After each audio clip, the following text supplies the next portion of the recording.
السلام علیکم ورحمۃ اللہ وبرکاتہ۔ امید ہے سب خیریت سے ہوں گے۔ آج ہم قرآن پاک کو تجوید کے ساتھ پڑھنے جا رہے ہیں۔ تو تجوید کیا ہے اور کیوں ضروری ہے، میں کچھ باتیں آپ کے سامنے رکھوں گی۔ قرآن مجید کے ہم پر جو حقوق ہیں ان میں سے ایمان لانے کے بعد دوسرا انتہائی اہم حق یہ ہے کہ اس کلام پاک کو پڑھا جائے اور صحیح طریقے سے پڑھا جائے، اور یہ اسی وقت ہو سکتا ہے جب تجوید کے قواعد کو مد نظر رکھا جائے۔ اللہ تبارک و تعالیٰ کا فرمان ہے، اعوذ باللہ من الشیطان الرجیم، بسم اللہ الرحمن الرحیم، الذین آتیناہم الکتاب یتلونہ حق تلاوتہ اولئک یؤمنون بہ۔ سورہ بقرہ آیت نمبر 121۔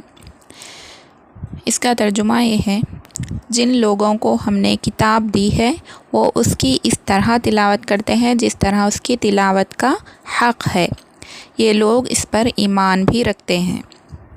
اس آیت مبارکہ سے یہ واضح طور پر پتہ چل رہا ہے کہ قرآن مجید کی تلاوت کا بھی ایک حق ہے جسے ادا کرنا ضروری اور اہم ہے، اور وہ حق یہ ہے کہ اسے صحیح تجوید کے ساتھ پڑھا جائے۔ تجوید کا معنی ہے تحسین، یعنی آراستہ کرنا، درست کرنا اور خوبصورت بنانا۔ علم تجوید کا معنی ہے وہ علم جسے قرآن کو صحیح مخارج سے نکال کر پڑھا جائے، اور تجوید کی سب سے بڑی غرض یہ ہے کہ قرآن کی تلاوت کرتے وقت لحن یعنی غلطی سے بچا جائے۔ مثلاً ہا کی جگہ ہا پڑھ لینا، جیسا کہ قرآن میں ہے، الحمدللہ رب العالمین، سب تعریفیں اللہ کے لیے ہیں، لیکن جب اسے الحمدللہ رب العالمین پڑھا جائے گا تو معنی بدل جاتے ہیں، جیسا کہ نماز کے شروع ہی میں آپ نے لا علم میں الحمدللہ کے بجائے الحمدللہ پڑھ دیا، جس کا معنی یہ ہوا کہ اللہ کی حرارت ختم ہو گئی، فوت ہو گئی، استغفر اللہ۔ ذرا سوچیں، کیا ایسی نماز قبول ہوگی، ثواب کا باعث بنے گی؟ اسی طرح قاف کی جگہ کاف پڑھ دینا، جیسا کہ قرآن میں ہے، قل هو اللہ احد، اس کے معنی ہے کہہ دو وہ اللہ ایک ہے۔ اس کو ہم قل هو اللہ احد کہیں گے تو اس کے معنی ہو جائیں گے کھا جاؤ اللہ ایک ہے۔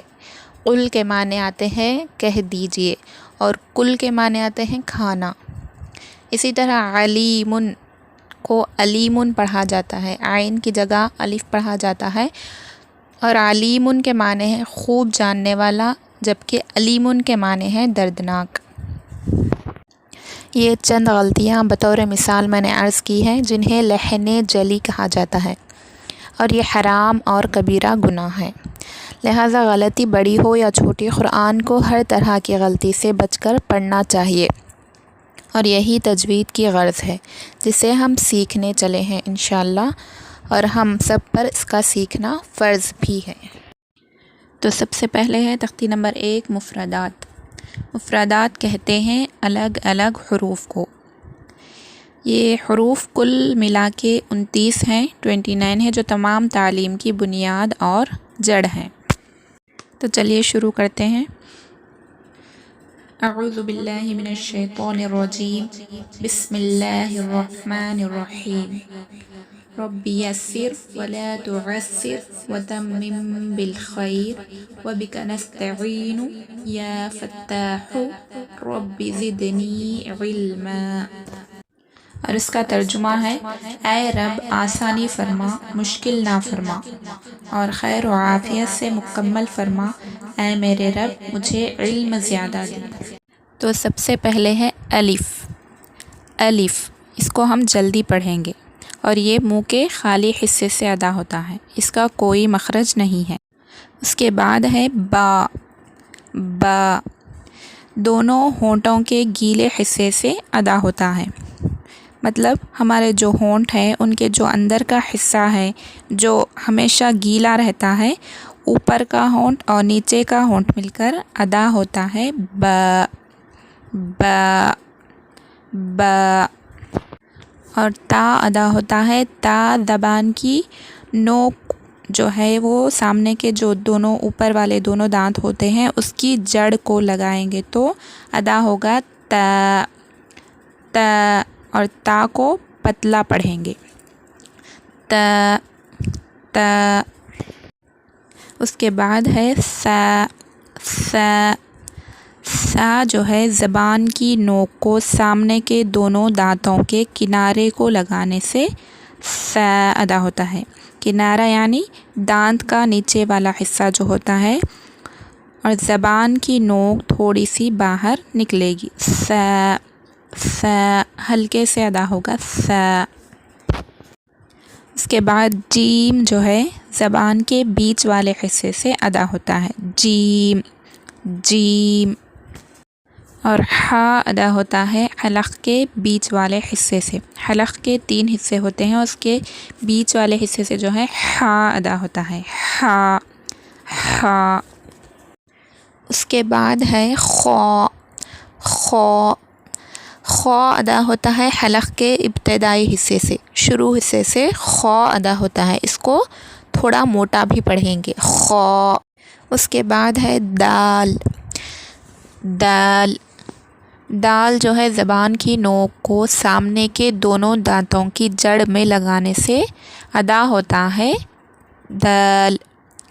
جس طرح ہم نے تا پڑھا تھا اسی طرح دال بھی ادا ہوگا، دونوں کا مخرج ایک ہی ہے، دال، تا۔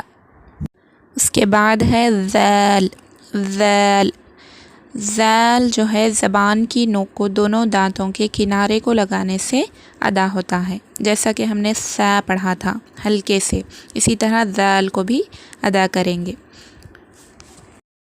اس کے بعد ہے رو، رو، رو کو موٹا پڑھیں گے، اور رو ادا ہوتا ہے زبان کے جو کنارے ہیں لیفٹ اور رائٹ سائڈ کے، وہ جا کر داڑھوں کو ٹچ ہوں گے، سے ادا ہوگا رو، رو۔